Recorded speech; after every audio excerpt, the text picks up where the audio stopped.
Nós temos, nunca mais a gente cantou aqui, irmãos, que também é um cântico com base em Filipenses, né? Alegria.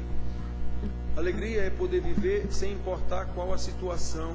Hoje de manhã nós falamos para os meninos ali dentro. Se eu estou doente ou sadio, isso com relação a Deus não importa muito não. Com relação à nossa vida, com Deus isso não importa muito não. Tanto a saúde quanto a doença são de Deus. Se eu sou rico ou se eu sou pobre, isso não importa muito não, com relação à salvação. Como nós vimos lá, fez o rico e o pobre, Deus os fez a ambos. Pois é, tem que ter o rico, tem que ter o pobre. É Deus quem faz todos dois. Então, o que interessa é como é que eu estou com Deus. Qual é o meu conhecimento de Deus. Quanto maior o meu conhecimento de Deus, mais eu vou entender as coisas que acontecem na criação de Deus, da qual eu faço parte. Então, alegria é viver feliz, sem importar qual a situação, se honrado ou se humilhado, em escassez ou em fartura de pão.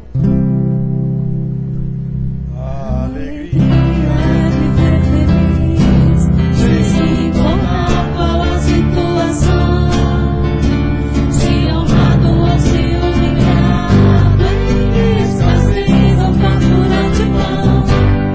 Alegria é poder pedir ao Deus bendito pelo meu irmão, e viver o mesmo sentimento de afeto e de consolação.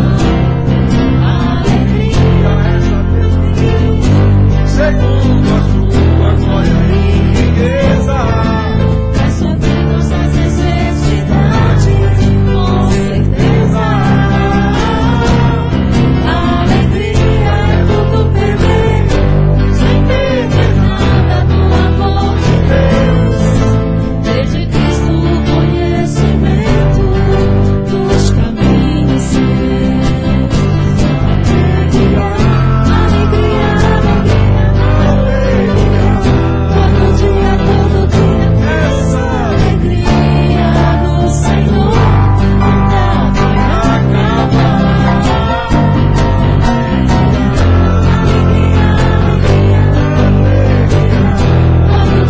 Todo dia, Ele nos faz tanto querer como realizar. Alegria, feliz, situação, se honrado ou se humilhado, em escassez ou fartura de pão. Alegria é poder pedir ao Deus bendito pelo meu irmão, é viver o mesmo sentimento de afeto, de consolação. Alegria é saber que Deus, segundo a sua glória e riqueza, vai saber nossas necessidades, com certeza. Alegria é tudo perder, sem perder nada do amor de Deus. Desde Cristo o conhecimento dos caminhos seus. Alegria, todo dia, essa alegria do Senhor nunca vai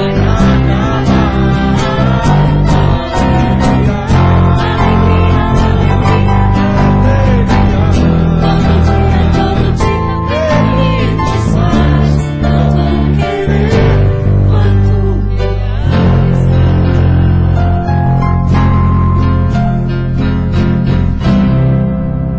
Amém, amém. O nosso Deus, né?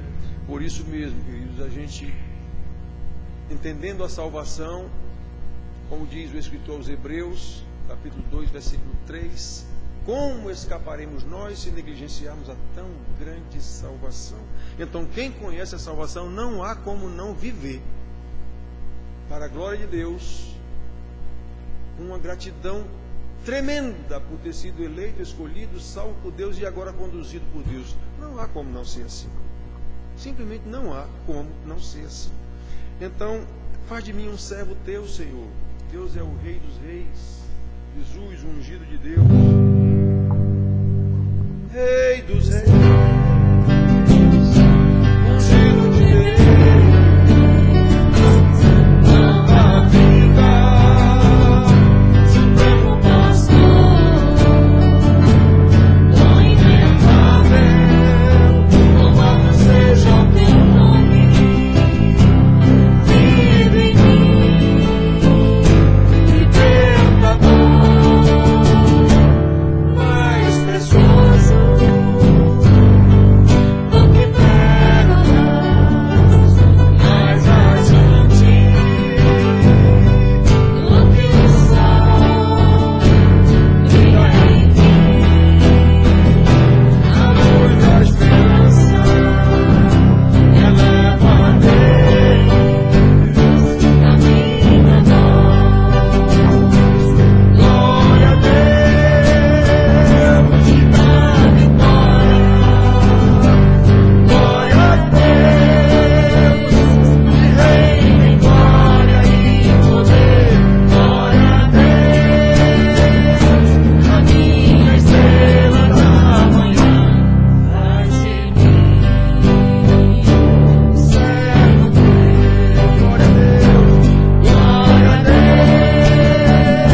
que dá vitória, glória a Deus, que reina em glória e poder, glória a Deus, a minha estrela da manhã, faz de mim servo teu, faz de mim servo teu,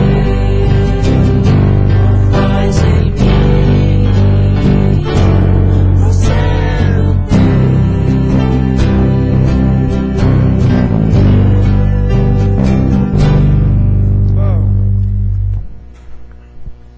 Pai amado, Pai querido, graças te damos, Pai, porque Tu nos dá vitória, Senhor. Não a vitória aqui nessa vida, Pai, a vitória de bens materiais, Senhor, mas a vitória que nós sabemos que vamos alcançar um dia, Pai. Ao te encontrar, Senhor, ficarmos face a face contigo, Senhor, e viver eternamente, Pai, no paraíso contigo, Senhor. Te agradecemos, Pai. Te agradecemos por tudo o que Tu fazes. Nos ajuda, Senhor, a aceitar até situações difíceis que passamos, Pai. Seja de doença, Senhor, seja de preocupação, algum problema que venha cair na nossa vida, porque nós não estamos livres disso, Pai. Aqui nessa terra estamos sujeitos a tudo, Senhor, de bom e muito mais de ruim, Pai. Mas sabemos que Tu estás do nosso lado, Senhor. Às vezes nos perguntamos como é que suportamos tal coisa, mas nos lembramos que existe um Deus vivo, fiel e verdadeiro, que nos segura pela mão e nos levanta. Obrigado, Senhor. Nos dá uma noite tranquila, Pai, nos leve em paz para os nossos lares, Senhor. Uma semana que vai começar de trabalho, de estudo para os nossos filhos. Fica com eles, Pai, tomar conta deles, Senhor. Porque eles são Teus filhos, Pai. Nós estamos aqui para tomar conta deles, mas nos ajude, Senhor. Te pedimos assim, em nome do Teu Filho amado Jesus Cristo. Amém. amém, amém. Podem sentar, irmãos. Vamos, irmãos, ouvir a palavra de Deus. Só lembrando aos irmãos, eu já disse aqui em outras ocasiões, o culto, que é um rito religioso, seja qual for a religião, isso é um rito religioso, sociocultural, religioso. Mas o culto do povo de Deus é para ser um culto verdadeiro, de pessoas que sabem o que estão fazendo. E nesse culto, nessa reunião socio-religiosa, cultural, mesmo sendo assim, a parte mais importante que tem é a pregação da palavra. É o momento em que o servo de Deus vai discorrer sobre a palavra de Deus e explicar essa palavra de Deus a nós, irmãos. Nós vemos culto nas chamadas igrejas hoje que tem 1 hora e pouco do que eles chamam de louvor, que é o povo cantando. E 15 minutos, 10 minutos, 20 minutos de uma suposta pregação da palavra, que também não é pregação de coisa nenhuma. Então não esqueçam, no culto verdadeiro do povo de Deus, a parte mais importante dessa reunião do culto corporativo é a pregação da palavra de Deus. Vamos ouvir agora, na boca do seu servo, né, pastor Antonino, que vem aqui à frente agora pregar, e nós vamos prestar bem atenção aí.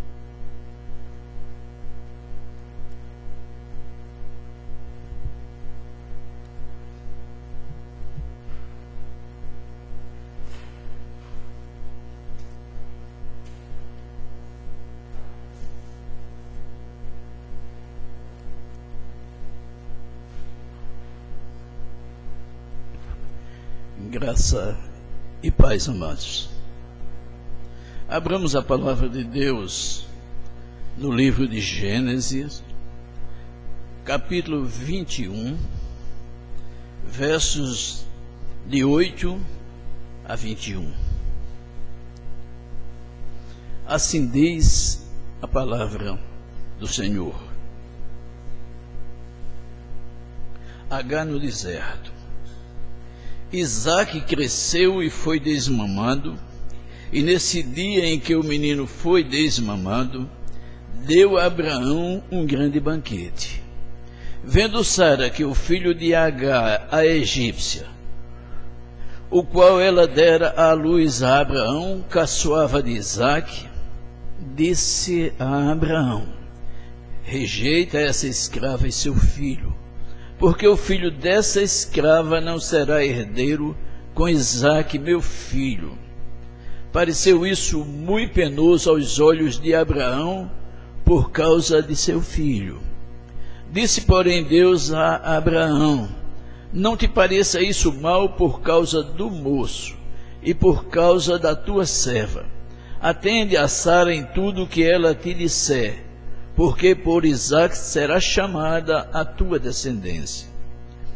Mas também do filho da serva farei uma grande nação, por ser ele teu descendente. Levantou-se, pois, Abraão de madrugada, tomou pão e um odre de água, pô-los às costas de Agar, deu-lhe o menino e a despediu. Ela saiu andando errante pelo deserto de Berseba. Tendo-se acabado a água do odre, colocou ela o menino debaixo de um dos arbustos e, afastando, foi sentar-se defronte, à distância de um tiro de arco, porque dizia: assim não verei morrer o menino. E sentando-se em frente dele, levantou a voz e chorou. Deus, porém, ouviu a voz do menino. E o anjo de Deus chamou do céu a Agar e lhe disse: que tens, Agar? Não temas, porque Deus ouviu a voz do menino daí onde está. Ergue-te, levanta o rapaz, segura-o pela mão, porque eu farei dele um grande povo. Abrindo-lhe Deus os olhos, viu ela um poço de água, e indo a ele, encheu de água o odre e deu de beber ao rapaz. Deus estava com o rapaz, que cresceu, habitou no deserto e se tornou flecheiro. Habitou no deserto de Parã, e sua mãe o casou com uma mulher da terra do Egito. Deus abençoe a leitura da sua palavra e a aplicação da mesma. Curve sua cabeça, ore ao Senhor nesse momento, intercedendo pela sua palavra que vai ser exposta.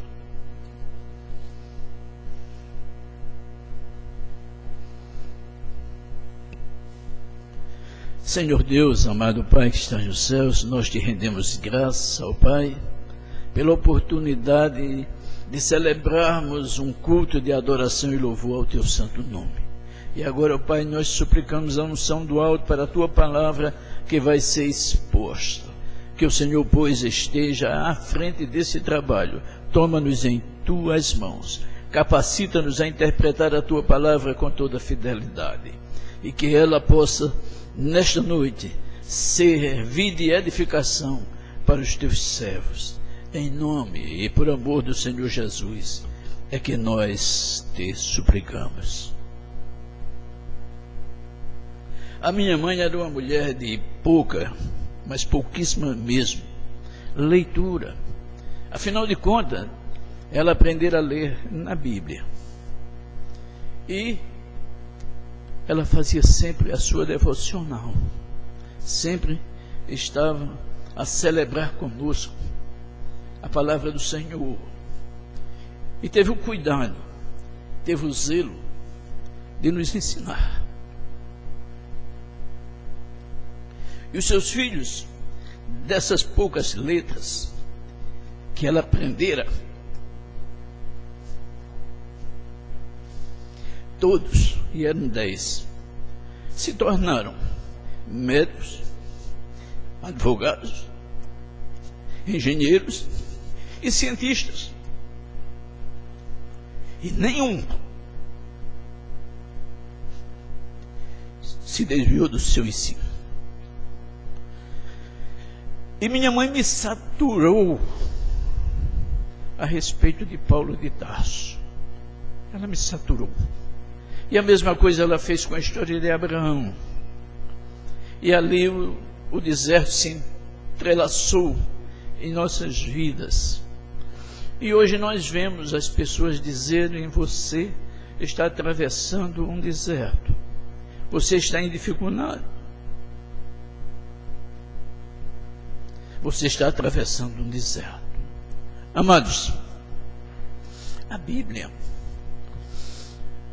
na sua imparcialidade, às vezes ela nos parece muito dura.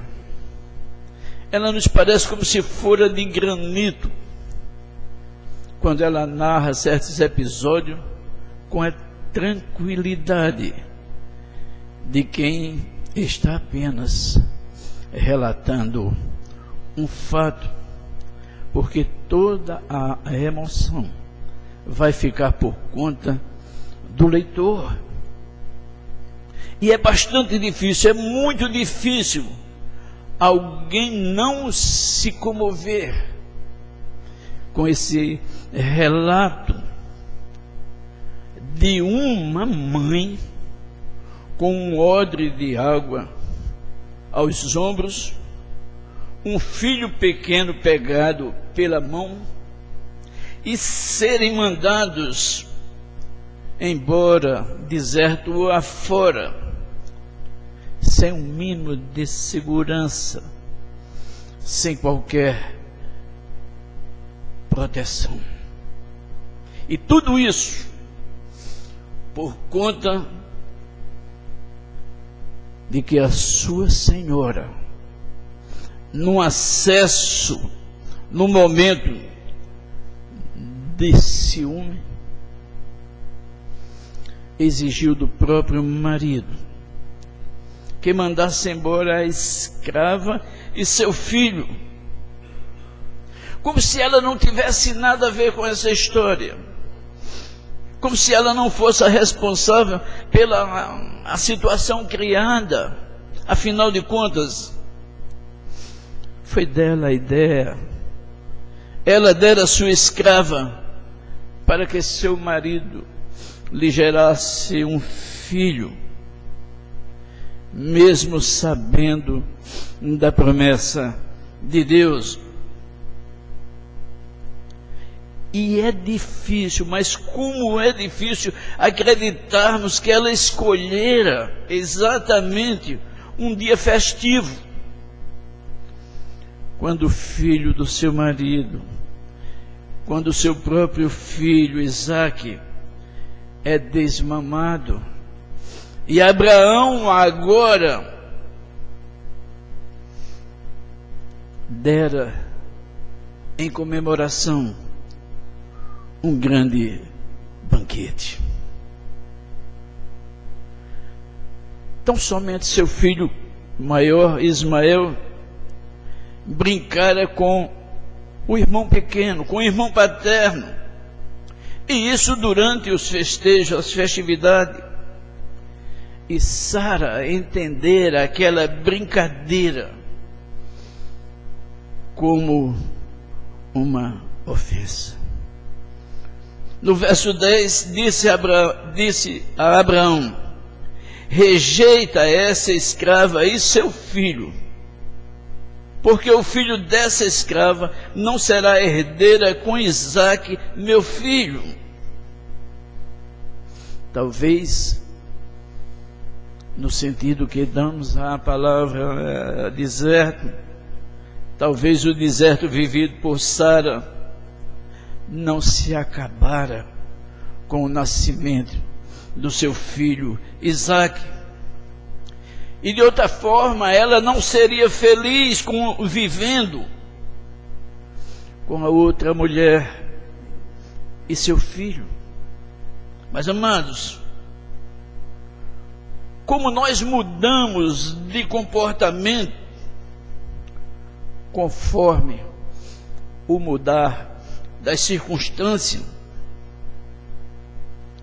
Sara esquecera completamente de que partira dela a ideia de Abraão gerar o filho, ainda que de uma escrava, de uma mulher egípcia. E ela esquecera totalmente de que Ismael também era filho de Abraão. E ela era a única culpada daquele pobre garoto, tão pequeno e tão frágil, ser exposto aos perigos do deserto por um erro que não era dele, por uma culpa que ele não tinha. E em momento algum Sara sequer pensa na dor do velho pai, na dor de Abraão. E Abraão não esconde o seu sofrimento por uma razão simples: a sua alma se apegara à alma do seu filho. Coloque-se no lugar de Abraão. Como esquecer o tempo que viveram juntos, as brincadeiras de criança, a ternura da relação de pai e filho. Aquilo tudo era insuportável ao coração do velho patriarca, ao coração do pai. Mas Abraão estava ali para fazer a vontade de Deus, e ele busca a direção de Deus. E o verso 11 diz: pareceu isso muito penoso aos olhos de Abraão por causa do seu filho. Sara não viu o sofrimento de Abraão, a dor que ele causara, a brusca separação, e ela dói, e dói muito. O coração de quem batera o bom combate, mas se sucumbe à dor da perda do filho. E o pior é que nada faria Sara mudar de ideia. Ela vivera muito tempo na expectativa de gozar esse momento. É como se ela dissesse que chegara a hora da desforra. E ela jamais, em tempo algum, ela perderia a oportunidade de tripudiar sobre a sua rival, ainda que inocentes fossem vítimas em defesa do seu capricho. Ismael era tão somente uma vítima. E em meio a essa crise doméstica, a essa crise dos sentimentos de Abraão, ele ainda tem tempo de ouvir a voz de Deus. Amados, quantas vezes que nós temos problemas, às vezes que imaginamos sem solução, e nós forjamos todo tipo de saída, e não encontramos, e esquecemos totalmente de buscarmos a direção de Deus. Quando Abraão estava vivendo o seu deserto, estava vivendo o seu calvário, quando o problema parecia insuportável, no verso 12. Disse, porém, Deus a Abraão: não te pareça isso mal por causa do moço e por causa da serva. Atende a Sara em tudo que ela te disser, porque por Isaque será chamada a tua descendência. Amados, nós criticamos o procedimento de Sara, mas nós esquecemos que Deus escreve em nossas vidas o seu propósito, e não temos que ensinar a Deus como Ele fazer.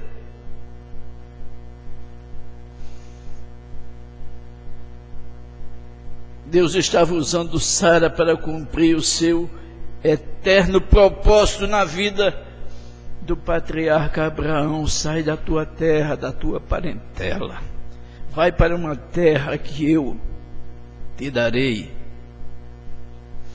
e em ti serão benditas todas as nações da terra. E se fora somente Isaque, seu filho, a bênção não chegaria a todas as pessoas, a todo o mundo, a todos os continentes. Ficaria restrita ao povo hebreu.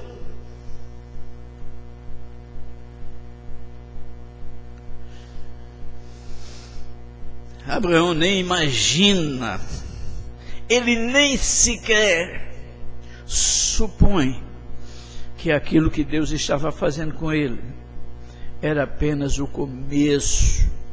Pesadelo maior ele viveria, sofrimento maior ele teria, situação mais delicada ele teria que enfrentar.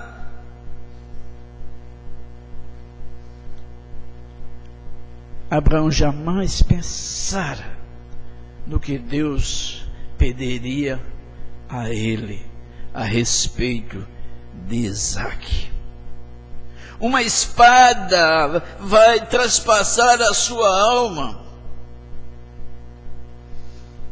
em dias futuros, lá no Monte Moriá. Deus não vai pedir para ele rejeitar seu filho. Deus vai pedir para ele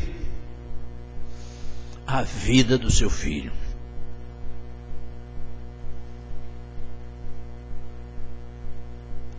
Deus vai pedir que ele sacrifique o filho do seu amor, o filho da promessa, que ele sacrifique sobre um altar rústico, que tinha fogo, que tinha lenha, mas que faltava o cordeiro. Meu pai, eu estou vendo o fogo, eu estou vendo a lenha, mas o cordeiro,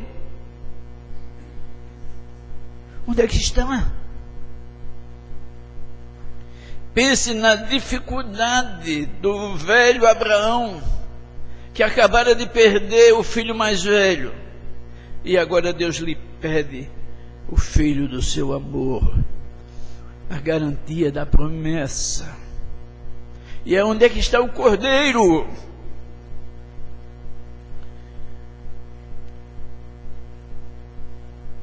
E Abraão, na sua fé, na sua convicção, na certeza das coisas que ele não vê, meu filho, Deus para si um cordeiro proverá. E nesse momento de angústia é quando Deus faz descansar o aflito coração daquele pobre pai.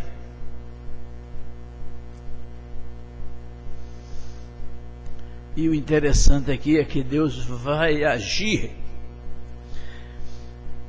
porque Deus pensa e age diferente da mulher de Abraão, de Sara, magoada e ferida.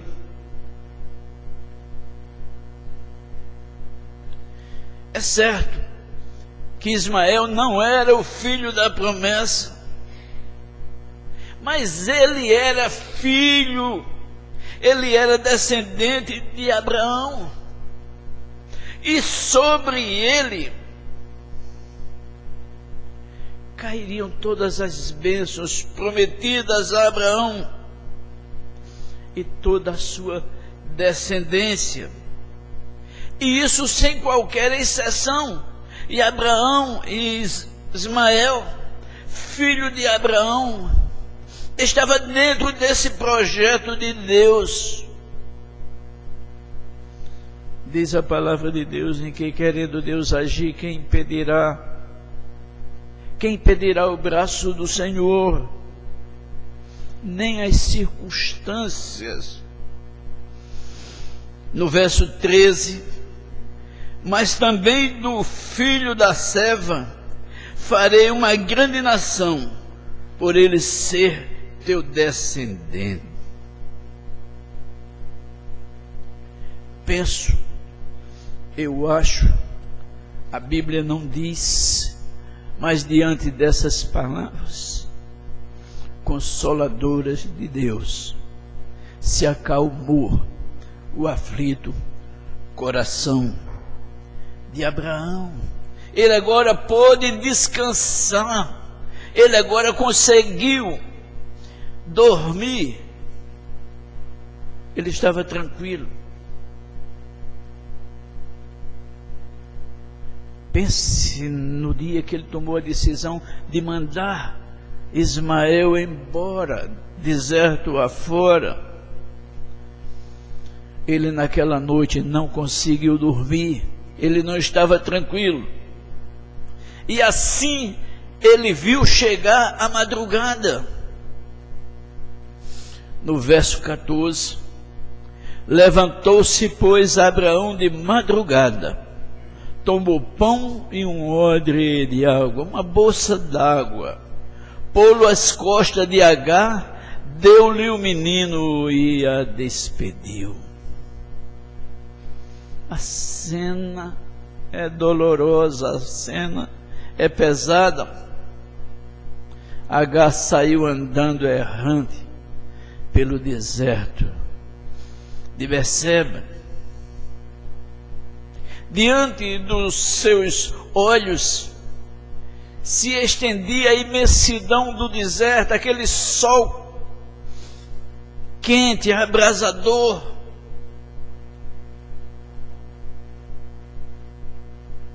Com Agar e seu filho sozinho no deserto. Amados, parece que enquanto por aqui vivermos, de passagem por aqui,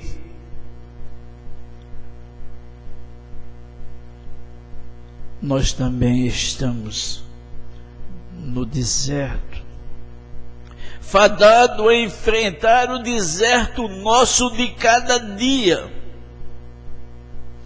E também muitos de nós, muitos servos do Senhor, sem pão, sem odre d'água, à mercê da espera do propósito de Deus se cumprir em nossas vidas. Estamos nós esperando que nos alcance, que se realize os propósitos de Deus em nossas vidas, porque nós caminhamos errantes em busca da terra prometida. Estamos nós em demanda, em busca de que a promessa de Deus se cumpra, se realize.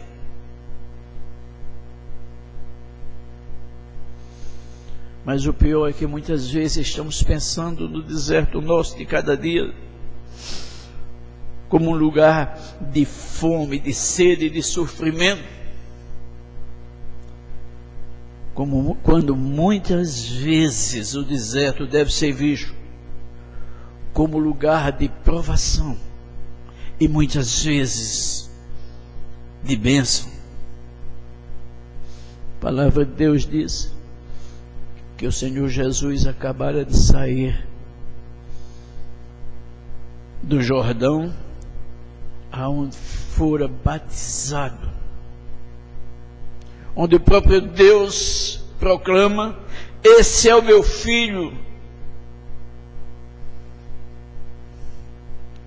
Mateus 4:1 diz: a seguir, pós-batismo, a seguir, foi Jesus levado pelo Espírito ao deserto para ser tentado pelo diabo.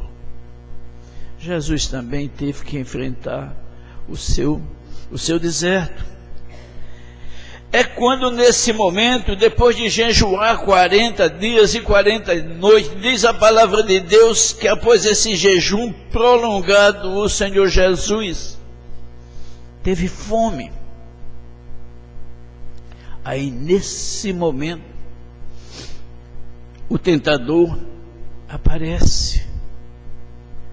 E diante de quem está faminto, ele parece maior do que o próprio deserto. E ele se lança ao ataque. Se tu és o Filho de Deus, manda que estas pedras se transformem em pão. Daí nós entendemos, amado, que quando enfrentamos o deserto, que o deserto da nossa vida não acontece para obedecermos ao inimigo, mas para conhecermos a palavra de Deus, para termos o conhecimento de Deus. Mateus 4:4, Jesus respondeu: está escrito, nem só de pão viverá o homem, mas de toda palavra que procede da boca de Deus, da boca do Senhor. Estamos passando por um deserto, estamos em frente a um deserto. É bom pensarmos num piloto francês chamado Antoine Saint-Exupéry, que nenhuma das passagens por sobre o deserto do Saara, seu avião teve uma pane e ele desceu sobre as dunas. E enquanto ele esperava o conserto da aeronave, em um lugar terrivelmente assustador, ele escreve um dos mais lidos livros da literatura mundial. Naquela solidão, naquele lugar esquecido, ele escreve O Pequeno Príncipe. E ele diz: o que torna belo o deserto é que em algum canto ele esconde um poço. Amado, a felicidade consta em se descobrir o poço que se encontra no nosso deserto interior. Precisamos descobrir o oásis que existe dentro de nós, e que ele não seja uma miragem do deserto, em que o viandante cansado, exausto, o sol quente e abrasador, e ele começa a ver se desenhar diante de si o deserto, mas lá um oásis, ele se aproxima, e quando chega lá é apenas uma miragem. Mas o deserto é lugar de bênção. No deserto de Midian, Moisés achou um poço. E nesse mesmo deserto, Moisés tem um encontro com Deus. No nosso deserto interior, muitas vezes ele está povoado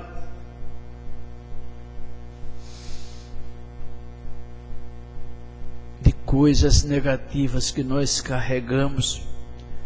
Em nosso deserto interior temos muito do egoísmo de Sara.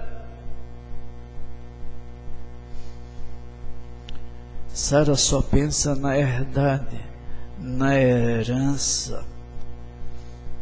E no seu falar, ela diz: porque o filho da escrava não será herdeiro com meu filho. Mas muitas vezes também nós agimos como Agar no deserto. Chora, lamenta, murmura. Nós choramos, lamentamos e não vemos o poço escondido em nossa frente. Amados, que queiramos ou não, a vida em si já é um imenso deserto que nos desafia a conviver.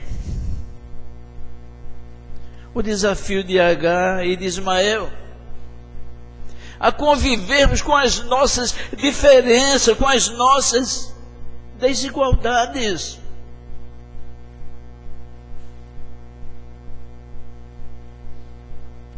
Precisamos urgentemente de encarar o nosso deserto como a oportunidade de mudança de vida.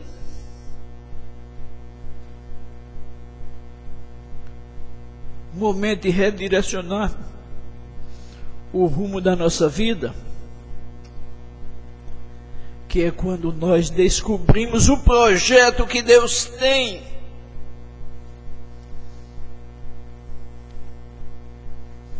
para as nossas vidas. Deus tem um propósito nesse poço escondido dentro de cada um de nós. Deus fez assim com Moisés, um príncipe transformado num pastor. Deus fez assim com Moisés e faria o mesmo com Agar e com seu filho. E isso tudo nos dá a segurança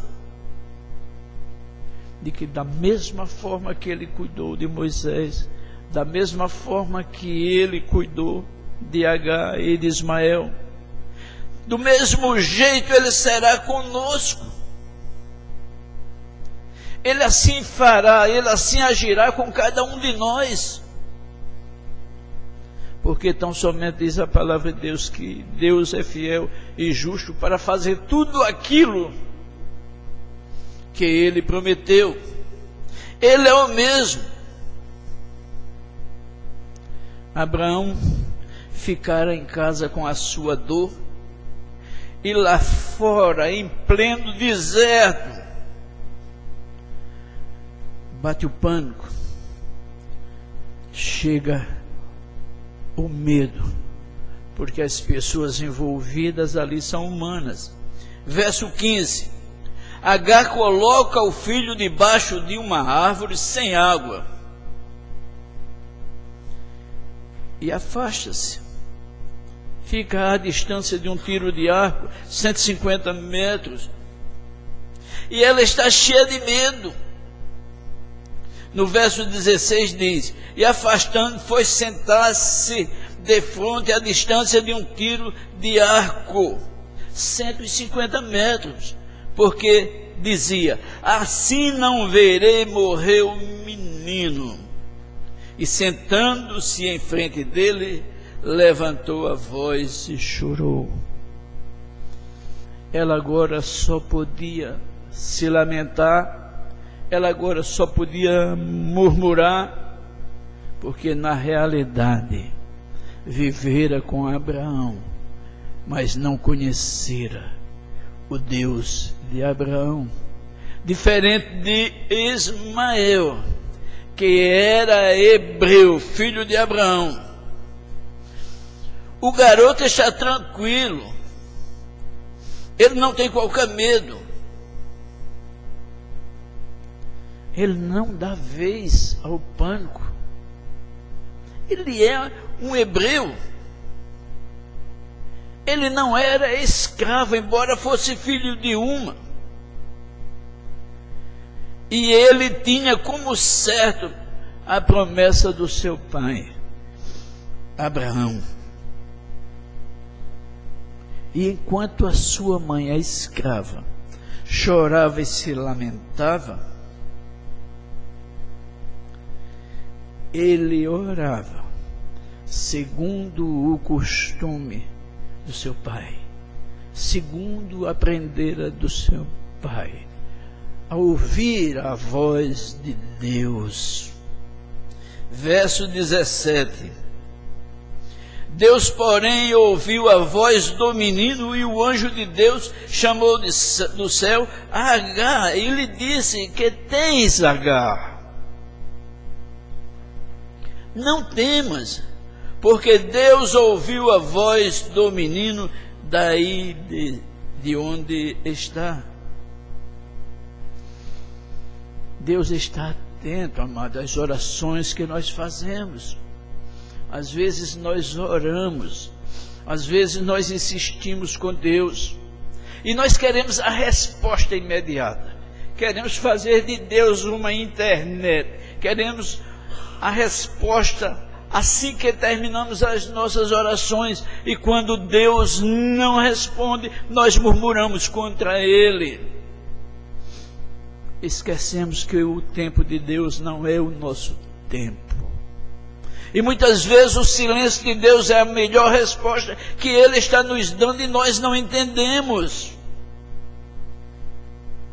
E nós vamos ver agora que Deus renova a promessa perante Ismael. Verso 18. Ele fala a Agar: ergue-te, levanta o rapaz, segura pela mão. Porque Deus haveria de realizar na vida de Ismael o seu projeto. Porque eu farei dele um grande povo. Aquilo que era tido como uma maldição era apenas o princípio da bênção. O que torna belo o deserto é que em algum canto ele esconde um poço. Verso 19. Abrindo-lhe Deus os olhos, viu Agar um poço de água, e indo a ele, encheu de água o odre e deu de beber ao rapaz. Agar, enfim, chegará à solução do problema. Verso 20. Vamos ver que Deus estava com o rapaz que cresceu, habitou no deserto de Parã. E agora, Abraão já velho, em ditosa idade, falece. E na morte de Abraão, no enterro de Abraão, nos seus funerais, que demoraram vários dias, lá estavam os dois filhos, Isaque e Ismael, e suas famílias, e ali sepultaram o velho Abraão. Gênesis 25, 9. Sepultaram Isaque e Ismael, seus filhos, na capela de Macpela. Também ali fora Sara sepultada. Essa história do deserto faz parte de cada um de nós. O grande problema é que quando nós estamos vivenciando os nossos momentos difíceis, nós esquecemos completamente que temos um Deus atento, de olhos abertos às nossas dificuldades. E passamos a enfatizar, passamos a valorizar mais o discurso do inimigo. Se tu és o filho de Deus, por que estás passando por isso? Deus não quer que você passe por isso. Deus quer que você seja feliz, que você tenha saúde. E disse o profeta que teve tanta inveja dessa gente, que quase os seus pés se desviaram do caminho do Senhor, até que atentei, ele estava enlouquecido para a tua palavra.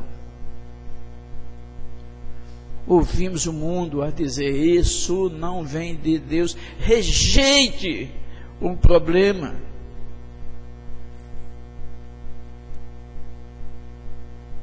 E muitas vezes secretamente dizem ao nosso ouvido: se tivesses fé do tamanho de um grão de mostarda, diria ao monte: lança-te ao mar. E nós oramos e nada acontece, porque estávamos ouvindo o inimigo das nossas almas e não seguindo a voz do nosso Deus. Amados, é melhor dar ouvidos à voz que vem do céu, e a voz que nós ouvimos, e a voz que nos fala, e a voz que nós escutamos, e aquilo que Deus diz da sua palavra, e é verdade. Ergue-te, levanta o rapaz, segura pela mão, porque farei dele um grande povo. Que Deus nos ajude com a sua palavra. Amém.